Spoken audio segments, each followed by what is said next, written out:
Welcome to Wrestling with Heart, a podcast looking at pro wrestlers giving back to their community.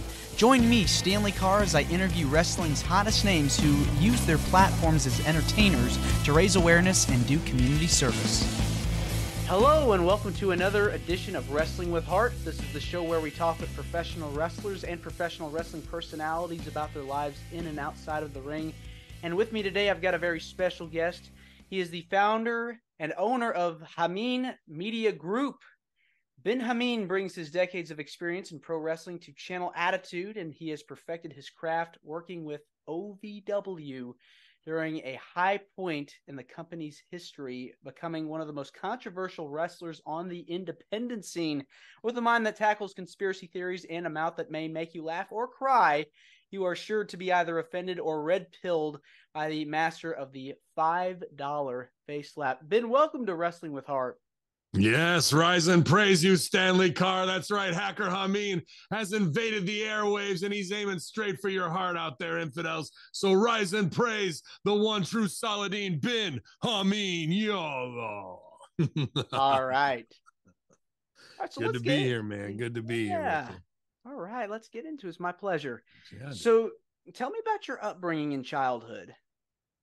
Oh, yeah. Well, I mean, going back in time, first, shout out to all your listeners, man. Thanks for tuning in, and all the Hamin Media Group members and Russo brand members. Yeah, man, I grew up in the 80s. I was born in 1977, but I had a pretty cool upbringing. The fact that my parents both very blue collar, small town lifestyle. But my dad was a top athlete in high school and college and wrestling and track sports, and ended up being amateur professional lumberjack. So I grew up on the lumberjack circuit, and I saw a lot of what I would deem real men, big characters, larger than life characters. And learn how to put on shows that way. And then, I did all the sports that you usually do when your dad's an athlete, football, wrestling, baseball. But I got involved in theater, and I was way more into the showman side of things around, I started out even early on, like 6 years old, in my training that way. And then about 12 years old, I started doing professional theater. So I really grew up at the Capitol Theater, and was so fortunate to have that stage to learn on, and great mentors that came through. And from the 12 years old till the time I left for college, I was pretty much on stage all the time. I love to hear that. Not only did you come from a family of athletes, but you got into the world of acting. Yeah, man. Like very few wrestlers you really come across that actually have such a background in the world of theater. Mm-hmm. Tell me about I think that's why MJF stands out so much. Oh yeah. Oh, no question about that. That musical theater background goes a long way. And to see how many people, I remember reading an article about, I think his name's Skylar Aston. Okay. He was in I think he was in the Pitch Perfect movies. He was talking about on some interview, he's a big wrestling fan. And to hear so many people that come from that world that get into professional wrestling, it's really cool. Yeah, man. Well, I mean, I had a blurred vision as a little kid in my life of, here's my dad who's, a super heavyweight and throwing axes and running chainsaws. And my uncle's name is Bear, and they hang out with Tiny and all these guys. Right. So that was the peak of Hogan era, 85, and people would come up to me and be like, dude, your dad he was a 4-year varsity athlete, and he would just tune guys up. He went undefeated in high school. So all these guys from my hometown, when I'm a little kid, would talk about him, put him up on a pedestal. And then I would turn on wrestling and see this pageantry. And then I'm on tour with these guys that look like the WWE roster, except they're doing lumber sports, So I really crossed the streams of the pageantry of it all, along with the testosterone side. So, but instead of sports and whatnot, my personality kind of comes through Oh, and so you could see it in my matches Yeah, more than my athleticism. But that's what sells tickets and tells stories, man, and gives definitely. people what they really pay their ticket for. Moves don't mean anything if they don't have a story attached to them and you're doing them in the right spot. It's all about that psychology. That's Absolutely. definitely essential to a professional wrestling match. So when you're doing this theater thing, getting into the Mm-hmm. productions, what kind of plays did you enjoy doing the most?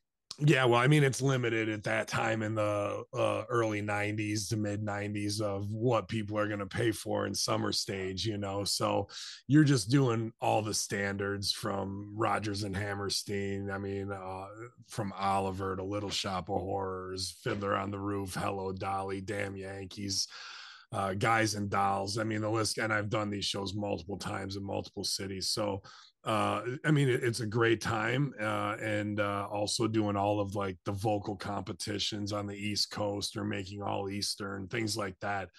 And I went to an art school, Fredonia University State School, Fredonia, and there I got involved with a show that's still running now.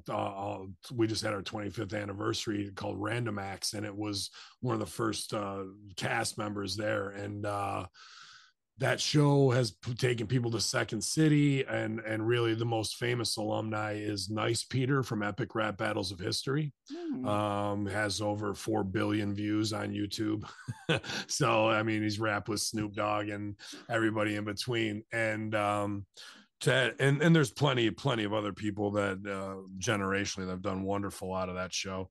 And I had a really good day with some people from Second City who came through on tour company, and they said you need to go to Chicago. So I kind of led the charge and brought out 5 or 6 of my friends from that show, and then we studied at Improv Olympic in Second City and performed and became main stage players there for 6 years before I did a show with I hate to keep name dropping, but Jordan Klepper, who's on the Daily Show, is a phenomenal comedian. And they had Ed Ferrara on, who was Vince Hmm. Russo's former writing partner during the Attitude Era. And Ed was so nice to me. I did bits on there, some lucha libre bits, because Jordan had asked me to. And because they knew I was a wrestling guy, like dirt sheet guy or what have you at the time. And Ed and I closed the bar down, I believe, till 2:30 in the morning, and he let me kind of pick his brain. And much like the same great comedians who told me to go to Chicago, Ed said I needed to go to OVW. So I started to visit, and then within 3 months, I humbled myself and start all over again and put yourself at the feet of new masters and try and learn your craft and be as excellent at as you can. And you know, the war with Afghanistan and Iraq was in full swing. This is Hmm. 2006 and 2005, and Ali and Omar Akbar were there in the crowd, and I can play any character, any ethnicity, pretty close to any ethnicity, I guess, that you want to believe I am. And he put us together, and he said, "Pops, you're with the Packies," and da da da. And every day on the TV, they were saying insurgency, insurgency, insurgency. So were the insurgency, and gas prices went from 225 to 475 over the next 2 years. So like all we had to do was walk out and people wanted blood, you know. So it was pretty cool, and training under Rip Rogers and Al Snow and Joey Mercury, and just gaining all this knowledge as much as I can of whoever was coming through every week, you know. And Cody Rhodes was there, Ryback, Beth Phoenix, ODB, Serena Deeb. I mean, Rick Victor. It was a great class. Sean Spears. I mean, the list goes on and on of phenomenal workers at that time. So if you want to get better at whatever your passion is, you have to surround yourself with the best that there is and be humble and hopefully be accepted to some degree, but also shut up and learn. And within a year and a half, I was writing TV at OVW. So a phenomenal experience, but it comes with a big sacrifice of, you know, starting over. Yeah, you definitely hit on something when you talk about creating characters and having Mm-hmm. one of the cool things about professional wrestling is that over time, over the years, there's always been that finger on the pulse of what's going on in pop culture. And as you said, there was the war going on. And so bringing on somebody to play a character, play a role, and then they had vignettes that would Mm-hmm. come out before that person would debut. You don't really get to see that a lot nowadays. Well, it depends on who's taking care of their own business, you know. I really like some of the stuff that Darby Allin directed for himself. I think the guys in Pretty Deadly, even though they're doing comedy, take care of their own business and just what they came back with. Del Close, the father of improv, would say the work can handle anything if you approach it with the right respect. That being said, in today's woke culture, people just want to cancel even based on trying to broach this topic like anti-Semitism, like MJF is doing right now with the roll of quarters, right? And I think he absolutely can pull it off. I think he can play at a high level. Are they going to go back to Muhammad Hassan with my character like stuff to do bin Laden with Hamas and Israel? Probably not No, ever, no. but that doesn't mean we couldn't. It just means that those with their finger on the pulse don't want it to happen. So that's why, I stay the character I've been since day one, really. Bin Hamin, or actually, Bin Hamin is really me. And Ben Doer is my CIA cover character that Your they made me. alias. Yeah, yeah. So all Yes. this is the character, the real me. I got you.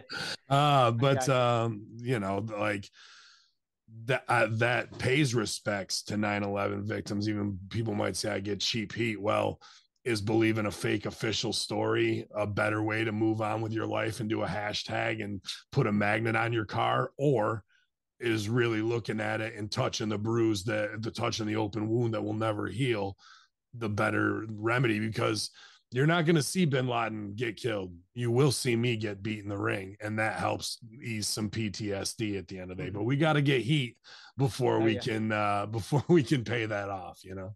Very old school. I love to hear I'm about so that. old school, Yeah, bro. I man. mean, that's why my gimmick, I've been, here we go, name drop, but that's why I've been fortunate to work with Hacksaw Jim Duggan in his later years 6 times. I've been able to work with Sergeant Slaughter, one of the last ones to do Piper's Pit with Roddy Piper, Tracy Smothers. Like, these are things that I could only have imagined. I wanted to get into this business to be a director and the lead writer, and I've lived my wrestling dream 100 times over compared to where I ever thought I was going to be, man. Well, when we talk about wrestling and talk about characters, it's not easy. It's no joke. You have a lot of training that has to get done before you're able Mm-hmm. to lace up those boots and step into a ring. Tell me about the training process for you. Yeah, man, I probably should have started in beginner's class, but I had gotten a hold of Rip Rogers, and Rip said, "Come on down." And I was thrown into the deep end real quick. And in Chicago, there's the archetype of, I mean, I wasn't as big as Chris Farley was, but there's the fat guy on the team or whatever, right? On the Yeah. improv Mm-hmm. team. Yeah. So everyone plays their little like archetypes in that world. And then switching from comedy to wrestling is a completely different mafia to join, like Mm-hmm. way more intense politically, and you're getting tested and walking into traps and you don't even know it or know why.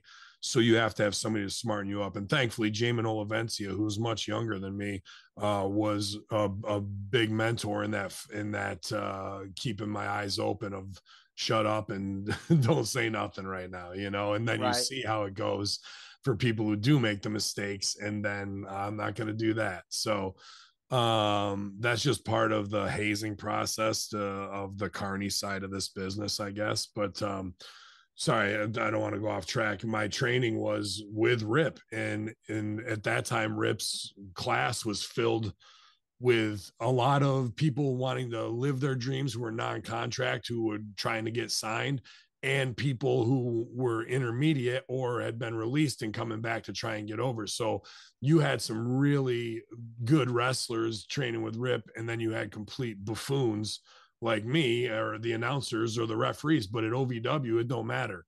You just don't go, oh, I want to be a manager. Oh, I want to be a referee. No, you train. You train to be a wrestler. And that's part of the proving it. And once you learn Rip Rogers' psychology and why things are done the way they are, you have no choice but to become one of the best wrestling performers on the planet, wrestling psychology minds. So, and that was Rip's kind of everything Rip does is an FU to the world, but but that was Rip was going to take, didn't matter what goof walked through the door. If they had the willingness to learn, the humility to be coached, he's going to take your little Play-Doh mind and mold it into some beautiful statue of David of wrestling. Like that's what Rip does. And sometimes it was just to go, I can take anybody off the street and make them great if I want to. Yeah, it's just like you said, it's like a piece of art and it just comes to life within Yeah, man. months and years. And so you started and made your debut. Uh, I bet it was nerve wracking at first when you started competing. Yeah, yes and no, because I was coming out of a reasonably, I'm not going to say I was a top guy in Chicago, but I was in the upper tier, right? So I had just done the Improv Olympic 25th anniversary show where I talent handled like Mike Myers, Andy Dick. So like a lot of like top names in comedy were there. And I don't get starstruck like that. So it's not like, oh, here's this person. I've already learned that lesson because I showed up there as a grown man, 28 years old, so I had already put my time in undergrad college, then did it all in Chicago. And it was like time to go, well, am I going to LA or trying for the Saturday Night Live thing, or am I going to be really stupid and do this wrestling thing? So, Yeah. because all I really wanted to do was bring Chicago level improv to WWE. And those WWE people and AEW people who studied with me are a cut above everybody else because of the small bit of Jedi wisdom I've been able to impart on them. Like I really would love to see the whole NXT system be revamped and integrated with what I consider Improv Olympic Foundation improv that is really untouchable, to be honest with you. When you can do that, you won't even need writers at the end of the day. When Really? you if you had a whole crew of people trained at that high level. But Rip would say, you can train at this for 3 months to a year and whatever you might know. But Rip would say, boys, it takes about 8 to 10 years to really understand this. And then when you do, that's when your body starts failing you because our body is our instrument, right? And it can only Right. take, you only get so many punches on your bump card. And when they're all used up, you That's feel the it. pain every single day. But the life's cruel joke is that's about when you really start understanding how this stuff works, man. 10,000 hour rule with everything. Yeah, I mean, even when you're like 3 to 5 years into the business, you still are learning something new that never goes away, never Oh, yeah, you stops. have to be open to it all. Otherwise, like what do you want to do in as a performance artist? You want this buzz. It's the most powerful buzz and control of an audience you can possibly have. And if you're just going to go out there and mail it in for an envelope, well, then this ain't for you to some degree. Like Oh, I get it when you're at a top level and the money's crazy, but when all you have is the love and passion for it, you got to put all that into your performance. And yeah. MJF is doing what he does at a young age because he's got the 10,000 hours. He was doing this at 6 years old. A lot of pro wrestlers are great athletes, but they're still kindergartners when it comes to learning how to do character. They're not going to get that till 10 years in their career and understand this is what I should have been doing the whole time, right? But it just depends. Their sword athletically is sharper than mine, but character wise, mine is much sharper than theirs. It's amazing to see how he's evolved over time, MJF, with his work, not just in the ring, but just as a character. It's just Yeah. probably the biggest heel, I would say, in the modern era. Yeah, with a promo and getting over, right, and being that guy, and as good as a heel you are, that's as much of a baby face as you'll be. You got to be extreme on both levels. But really, you're also seeing a second tier teaching of OVW of why he works the way he does and works smart. Because Pat Buck and the Major brothers and Hawkins and Ryder, and I believe Kevin Matthews too, were his trainers. And all those guys, we took the belts off the Major brothers when they went to go become rated R's or edge heads, right? I actually got to have them pitch me that, and it was Oh, pretty really? cool. Yeah, man, I got to punch that up a little bit. That was one of the first things I got to work on that made it to TV ever. Nice. But those guys are great. Hawkins and Ryder were very, very cool and love this business and have been fans their entire lives. And really, Ryder or whatever you or Matt whatever you want Cardona. to, yeah, Cardona, whatever you want to call him. Dude, the guy's been so far ahead on everything, and they left millions on the table. He looks like an absolute stud. He can cut the promo. He was the internet champion before anybody was marking out for the internet stuff. You know what I mean? He had all the toy stuff. Like these guys are good businessmen too. And then Pat Buck, who I managed Buck for a year. I had a feud with him for a year, and I managed him for a year. And now, he might not have made a WWE TV as a worker, but he made it as an agent because his mind is super sharp coming from OVW and East Coast Indies. And then quit the day after WrestleMania and jump ship to AEW for probably double the paycheck. So like these guys know this business, man. And those are the dudes that have MJF's back too. So he's not going to make bad decisions without consulting with these guys who've seen it all and have been put through every test already. So you've written stuff as well as wrestle. Tell me about what made you decide to pursue that end of the business. Yeah, well, when you're in Chicago and doing the improv thing, that usually leads to being a writer on or a performer. Saturday Night Live, those spots are smaller, but chances are you're going to be writing for Hollywood to pitch your Netflix show or whatever it is, right? So that was just the mindset I was in instead of like, I'm going to be the star.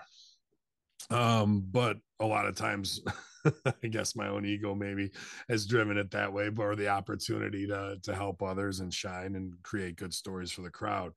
But that's where my talent really lies, is not just in my performance, but seeing other performers and then pulling that out of them and showing them something they didn't know they were capable of, and teaching them the tricks I've learned from masters of improv theater and comedy, because I know a lot of them are just athletes and they want to get it, but they don't understand why. And I have a very rare talent based on probably my genetics from my father running these woodsman shows. And my dad runs the biggest woodsman show in the East Coast, or did for 40 years. And, that's 400 volunteers and 46,000 people coming to see it. And he was also the head of the fire department for years. So I've seen what it takes to be a top dog and be humble, put your ego aside, and help others get that performance, or make sure the team, the improv mindset of yes and group mind, active listening, is how I live my life, the Chicago style. I don't say no, but why question. I take it as it comes to me and I turn it into something even better than it was handed to me. So all those things were like leading me to be, because I said out loud, I'd love to be the next Vince Russo. I remember saying these words in the late 90s in college before I went to Chicago, and I knew I had to get better at improv to become something special. And now I've gotten us, we have allegedly had a consultant thing with USA Network where we consult with them, and our notes went right to the top dogs at WWE. And then some of your favorite or not so favorite storylines have come out of my mind to WWE in a way. So, there's all people like, oh, you didn't make it because of this, that, and the other. Well, I spoke it to whatever in existence, and it turned out kind of weird. But now I'm business partners with Vince Russo. I consulted on Monday Night Raw for 2 years, and Stevie Richards is right there as one of my best friends every day digitally to be there through thick and thin. So it's very strange. It almost feels like you're living in a simulation when those things happen. It might not be right me flying in the Vince McMahon jet, but this is pretty damn good for where I am right now, to be honest with you. Yeah, I mean, you're very multi-talented and you've got all these irons in the fire, whether it's Yeah. wrestling in the ring or creative writing, Mm-hmm. just so many projects, just the door is open to do so many different things. And that's really cool about the wrestling business. There's a place for anybody to Absolutely, thrive. man. Absolutely. And there's a lot of great workers who will that could outwork most of the guys in the main event, and they get asked to be referees. We need everybody in the circus. Nobody's more important than anybody else. The clown is no more less or more important than the lion tamer or the lion for that fact. And it's just about being humble and wanting to be a part of the cast, you know. And if you play it right, maybe your time will come, or if you have an idea, or maybe you're just happy with that level, that's completely fine, you know. So It's what you make of fastest, it. yeah, absolutely. And how long you want to do it, everything runs its course, and a true artist needs to be challenged and constantly changing. So for me, the other side of that is my business, because that gets me adrenaline rush as well. So I have a local social media management company that I own and run. I have Hamin Media Group at Channel Attitude that covers all the wrestling shows plus locker room shows, and an awesome staff and community of listeners, and Facebook community. And we do watch alongs, all that stuff, and doing stuff on my Patreon at Hamin Media Group. Uh, so there's that plus the wrestling, and then teaching wrestling and upstate wrestling entertainment. And then the other thing is I'm right in the middle of closing a deal on opening legal New York State legal cannabis dispensary. So my Ooh, life is shifting in all yeah, times. My brain is split kind of into 11 or 12 different segments, and they're all kind of operating at the same time, just to keep keep going. juggling all the balls in the air at the same time, Yeah. man. So Well, let's but kind of switch gears a little bit and talk about the stuff you've done mm-hmm. outside the business, outside of the wrestling world and the Hollywood world, the writing world. Let's talk about some of the charity work that you've done over the years. If there's any organizations or things that you've done that have helped somebody out with anything that you care to share. Yeah, man. Well, my mother was a teacher her entire career, elementary school, and that's in me as well. And I've taught at college level for 5 or 6 years, teaching all types of media and theory and all that. But when I was substitute teaching, I enjoyed that, working with students with disabilities or special education. I'm not sure what they've rebranded it now. I don't want to insult anybody, in that, because they can come up with 50 different titles and make you sound ignorant. But working with WWE to help do some of that, the one woman's name, I think they inducted her in the Hall of Fame, actually, Palma Brox, to work with them and get students to go to wrestling and meet and greets and things like that, and working in wrestling with local. You might work with the local DDSO, or you might work with the police department, where I'll take tickets and be like, you guys know a family that I'm sure you've been to a call, you know what I mean? The kids need to be out of that house or what have you, and whatnot. I feel like it's not something you, and I know Cena's this way. I don't claim to be any Cena with all the Make-A-Wish great stuff he's done, but you don't really even want to be like, see, we went and did that. You just be like, I know those kids are living a life that I wouldn't wish upon anybody. And if we can help them escape for an hour, 2 hours, whatever it is, you know what I mean? Or somebody who's under constant care because they need that, to provide an experience for them is something special. But then I got to say this too, because at OVW, some of my most loyal fans, but some that hate me the most, would be the disabled section, because I would just come out and Ben Hamin, not as nice as this character is, but faker, I saw you jogging outside. You're a liar. You're just in it for the check. And they be, in with palsy hand, like trying to flip me off, like because they just want to be treated like everybody else does, and they get so much coddling all the time. For somebody to rail on them gives them a different experience. But I talked briefly about it earlier, that the New York State Woodsman's Field Days is pretty much where I was born and grew up. And that's a completely volunteer show. And it's at the level of a mini WrestleMania. Like, it's massive. And to work with people in the blazing sun, or I've worked in downpour monsoons. The third week in August is either 97 degrees or you're getting rained on 3 feet where we are. And to be out there with my brothers and sisters and my family members, and working hard and chopping wood and carrying water, which is a big part of what my upbringing is about. Like, to do the hard work, you put your boots on and you do it. You don't try and get out of it, and you don't point it at the ditch and make somebody else do it. You jump down in there with them side by side and you start shoveling, because that's the only way you earn respect. You can't just point and tell people to do the hard work. You got to lift and carry it too in this life. So that show to me has brought, joy to thousands upon thousands of people, and also probably destroyed my knees and back at the same time. But all that stuff, I like giving back to my community in any way I can, whether it's personal to one person, for a group of people who are having, a way of life that some of us could never imagine, or putting on a show that just provides families the time to go out and do that, man. I, like, at the end of the day, when you take that sip of beer and take your work boots off, it's all worth it. There doesn't need to be any dead president check at the end of that stuff, bro.